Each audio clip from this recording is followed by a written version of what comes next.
what if I told you that ejaculating more might actually reduce your risk for prostate cancer? Well, don't just take my word for it.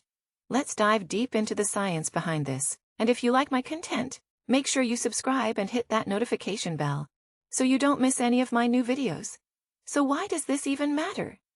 Well, prostate cancer affects 1 in 8 men during their lifetime. That is not a small number of people. If you look at my subscriber base, I have nearly 400,000 subscribers. Of them, 90% are men. And if you even go with the rate of 1 in 10, because not everyone is in the United States where that number is 1 in 8, and some countries have a lower incidence of prostate cancer. You can estimate that at least 30,000 of the people who follow me or subscribe to me will prostate cancer. That's a large number of people. So yeah, if we can modify something in our own behavior that can help reduce prostate cancer risk, well, why not? Why would ejaculation have anything to do with prostate cancer? Well, for those of you who don't know, the prostate's primary function is to create a fluid that you secrete during ejaculation that actually nourishes and protects sperm. And so that fluid essentially builds up in the prostate in between ejaculations. There are a few theories as to why ejaculation may be correlated with prostate cancer or not having enough ejaculation. And the number one predominant theory is called the prostate stagnation hypothesis. And what that is that over time, if you're not releasing that fluid, you can get carcinogenic secretions, or secretions that are concerning for cancer promotion, and that actually can then cause the development of prostate cancer. There are also some other theories that may be that when you're ejaculating more frequently, you may have lower psychological stress, which can also be correlated with developing cancers. And the last theory is that having normal rates of ejaculation or more frequent ejaculation allows for what we call a normal prostate microbiome, and also normal function of the prostate cells in regards to zinc and citrate metabolism, which are important for prevention of prostate cancer. So at the end of the day, there are reasons why people thought this was an interesting question to study, and what did they actually do to study this? So there's a couple of really interesting things.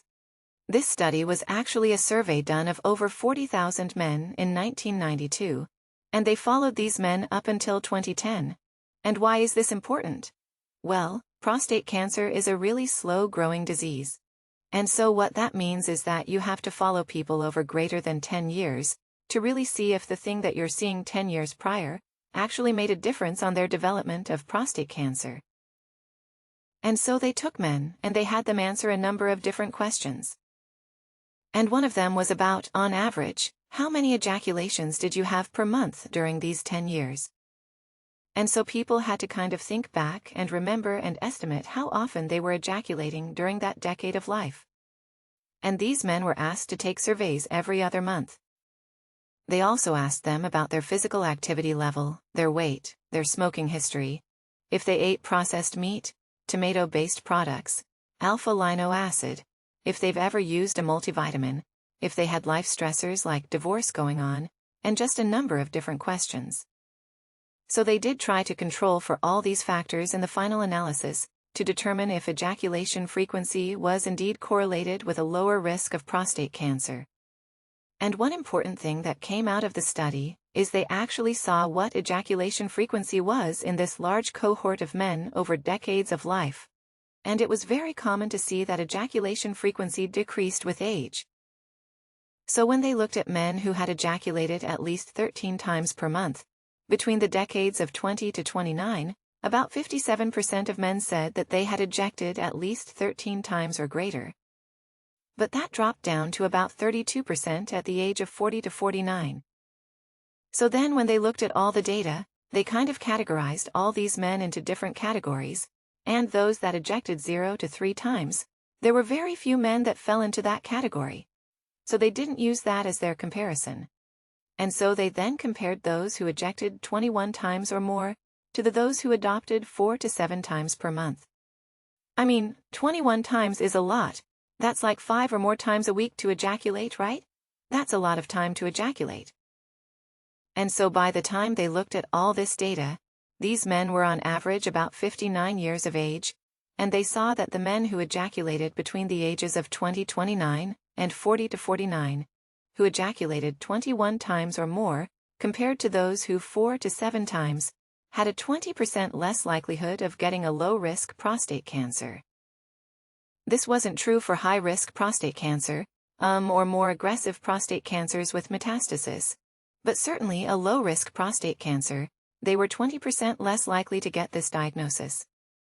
So, the reason I brought this study up, the study was done in 2016. But the reason I wanted to talk about today was because I just started seeing news articles about this paper again about 2 weeks ago. And so I said, you know what, let's talk about this because all the articles just said ejaculate more often.